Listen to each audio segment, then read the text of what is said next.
Praise be Jesus Christ and Mary Immaculate. Welcome to the 16th Sunday in Ordinary Time. We're going to read from the Gospel of Matthew, chapter 13, verses 24 to 43.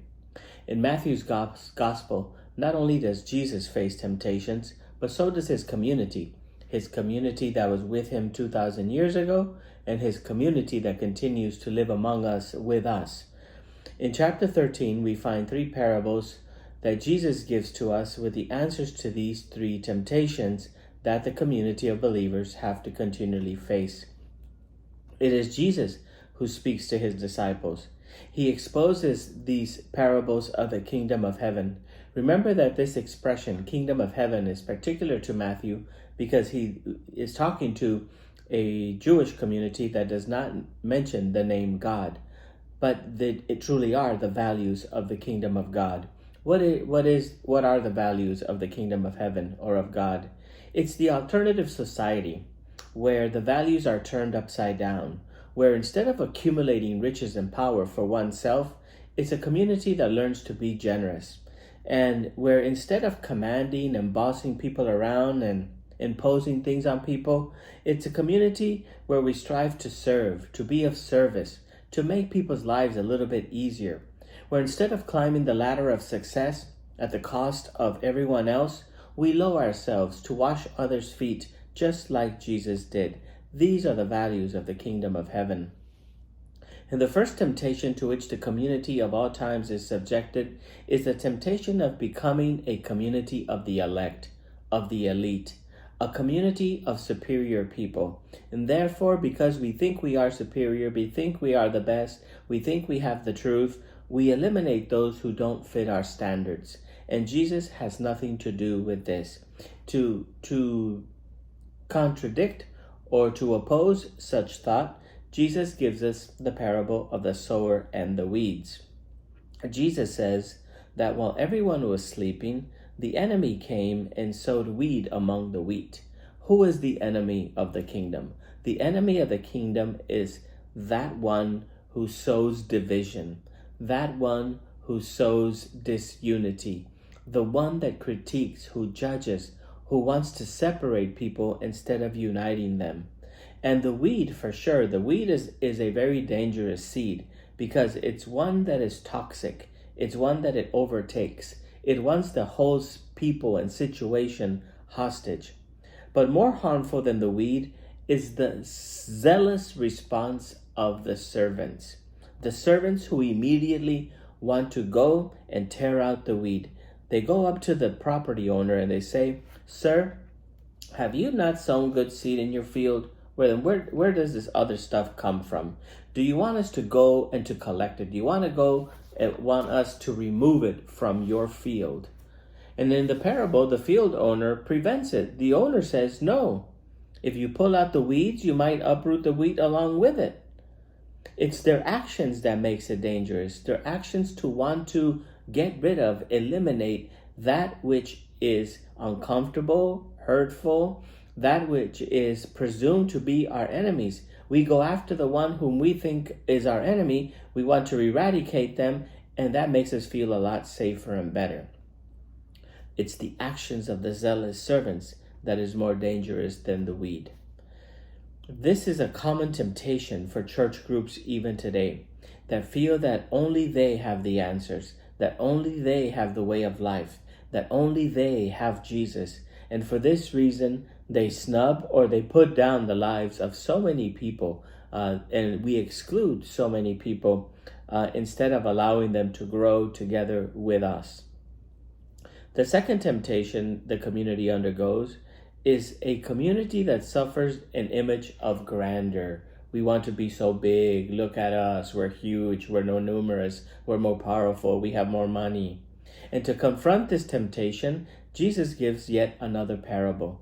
He says the kingdom of heaven is similar to a bush of a mustard seed. But to understand this parable, we have to go back and listen to the prophet Ezekiel. In the prophet Ezekiel chapter 17, the community, Israel, is described as this grander tree. Israel is described as a cedar, a great big majestic tree. And not only is the tree in itself huge and majestic, but this tree is set up on the high mountain. It's a splendor to be looked at. It's something extraordinary. It's something so worth of admiration. But Jesus does not relate to such grandeur. Instead, he says that the kingdom of heaven is like a mustard seed. It's a mustard seed that is not even sown. It's interesting that Jesus says that the sower takes mustard seed and sows it, because no one sows mustard seed. It's such a small, flimsy, little, delicate seed that the wind does all the work for the sower. It's the wind that takes the seed and it blows it wherever it goes. And what's interesting, that the seed blows wherever it goes, and it just begins to grow. It's such a common bush that it doesn't stand out from anything. It's something that will sprout where it wants. What's the lesson here? That just like the wind blows this little seed, this little mustard seed, and plants it wherever it wants, so must the church of God, so much the community of Jesus.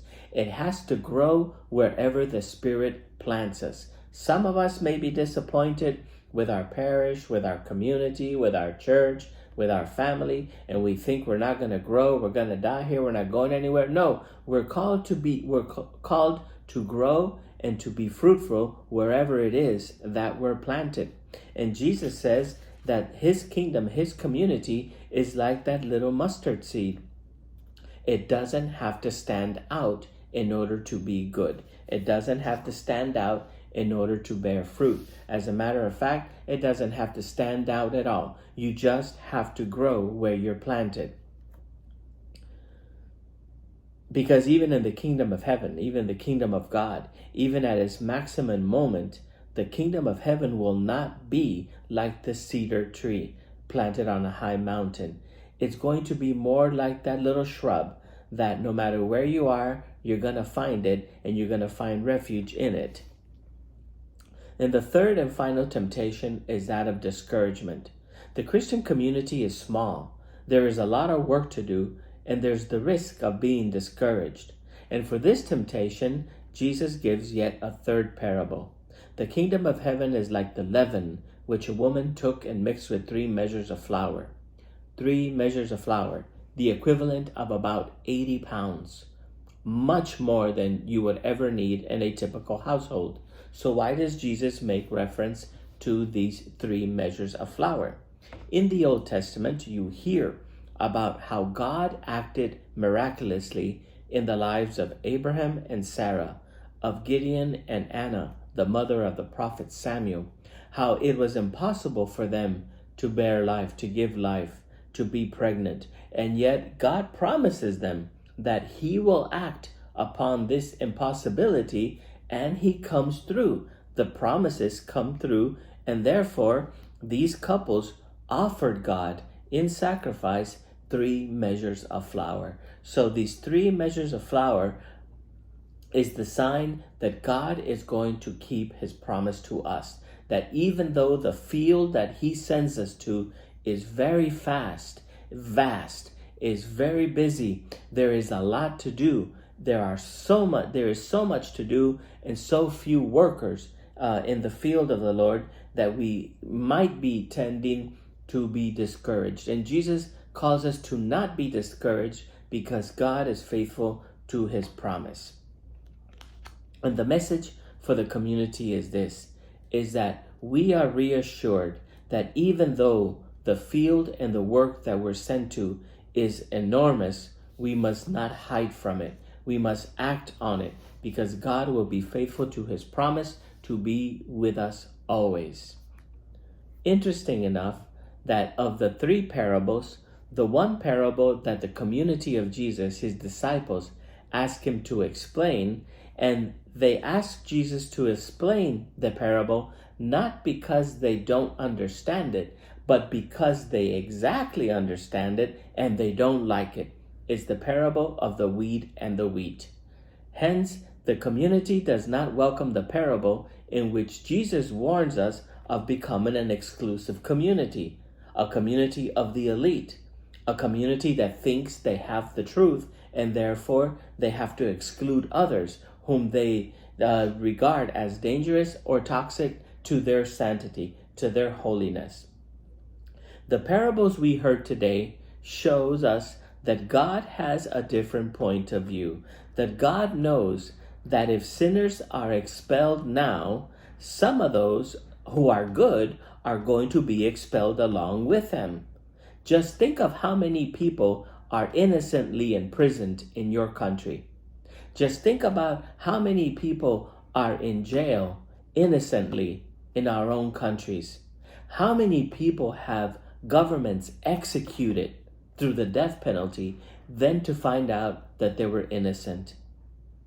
The presence of sinners does not necessarily erode the quality of the kingdom of heaven. The presence of sinners does not make less holy the church of God.